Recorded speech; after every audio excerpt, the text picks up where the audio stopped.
አብዛኛዎቹ ዩቲዩበሮች ለምን ቻናላቸው ማደግ እንዳቆመ አያውቁም። የቫይራል ቪዲዮ ሚስጥር አለ ብላችሁ ብዙ ጊዜ ትጠይቃላችሁ። መልሱ አዎንና አይደለም ነው። አልጎሪዝሙን የሚያታልል አቋራጭ መንገድ የለም። ነገር ግን አልጎሪዝሙን በፍጹም ሊቋቋማቸው የማይችላቸው 7 ዋና ዋና ሚስጥሮች አሉ። ሰላም የኢትዮ ቴክኖሎጂ ሶሉሽን ቤተሰቦች እንኳን በደህና መጣችሁ። ዛሬ እነዚህን 7 ሚስጥሮች በዝርዝር እናያለን።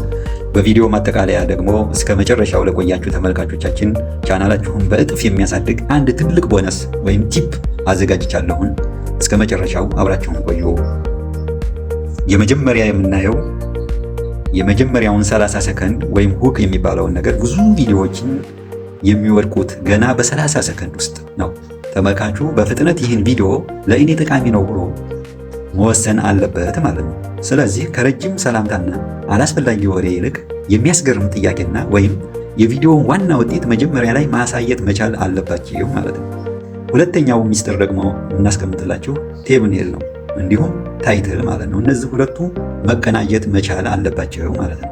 ቴምኔል ሰውን እንዲቆም ያደርጋል። ታይትል ደግሞ ጠቅ አድርጎ ማለት ክሊክ አድርጎ እንዲገባ ያደርገዋል ማለት ነው። ሁለቱ ተደጋጋፊ እንጂ ተደራራቢ መሆን የለባቸውም ማለት ነው። ስለዚህ ቴምኔል ላይ የጻፋችሁትን ቃል ታይትል ላይ እንዳትደግሙት ማለት ነው።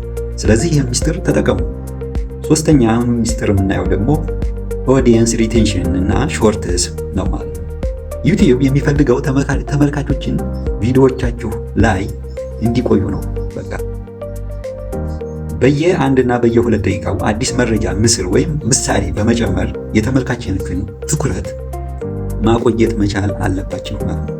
በተጨማሪ ደግሞ ከረጅም ቪዲዮዎች 30 ሰከንድ ቆርጣችሁ ሾርት በማዘጋጀት አዳዲስ ሰዎችን ወደ ረጅም ቪዲዮ መሳብ መቻል አለባችሁ ማለት ነው። ስለዚህ ሶስተኛ አይተናል። አሁን ደግሞ አራተኛውን ነው የምናየው።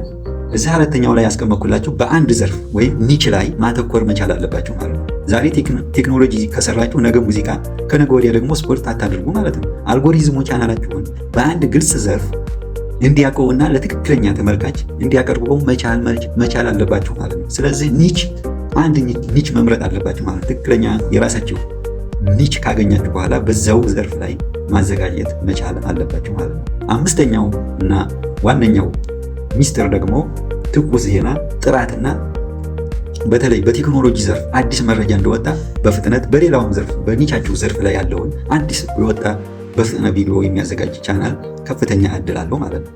አዲስ ቀድማችሁ ማለት ነው። ከማንም ቀድማችሁ ያቀረባችሁት ጥሩ እይታ ያስገኛል ማለት ነው። በየቀኑ ደካማ ቪዲዮ ከመልቀቅ ይልቅ በሳምንት ደግሞ 2 ጥራት ያለው ቪዲዮ መልቀቅ በጣም ይሻላል ማለት ነው።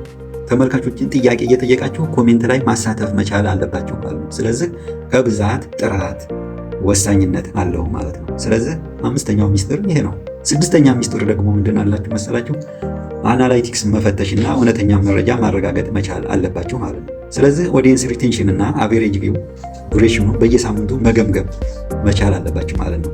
የሚሰራውንና የማይሰራውን መለየት መቻል አለባችሁ ማለት ነው። ለተመልካች ሁል ጊዜ እውነተኛ መረጃ ማቅረብ መቻል አለባችሁ ማለት ነው። ያልተረጋገጠ ወሬ ቻናላችሁን እምነት ያጠፋባችኋል ማለት ነው። ስለዚህ እውነተኛ ላይ በቃ መጥናት መቻል አለባችሁ ማለት ነው። ስድስተኛው ሚስጥር ይሄ ነው። ሰባተኛውና ዋነኛው ሚስጥር ብዬ ደግሞ ያስቀመጥኩላችሁ ትዕግስት ነው። ዩቲዩብ የሚሸልመው አልጎሪዝሙን ለማታለል የሚሞክርን አይሸልምም። ስለዚህ ለተመልካች እውነተኛ ዋጋና እርካታ የሚሰጡ ስራዎችን ማቅረብ መቻል አለባችሁ ማለት ነው። ይሄ ታላቅ እድገት በትዕግስትና በተከታታይነት የሚመጣ ነው ማለት ነው። ስለዚህ ትልቁ ሚስጥር ምንድነው? ትዕግስት ነው ማለት ነው።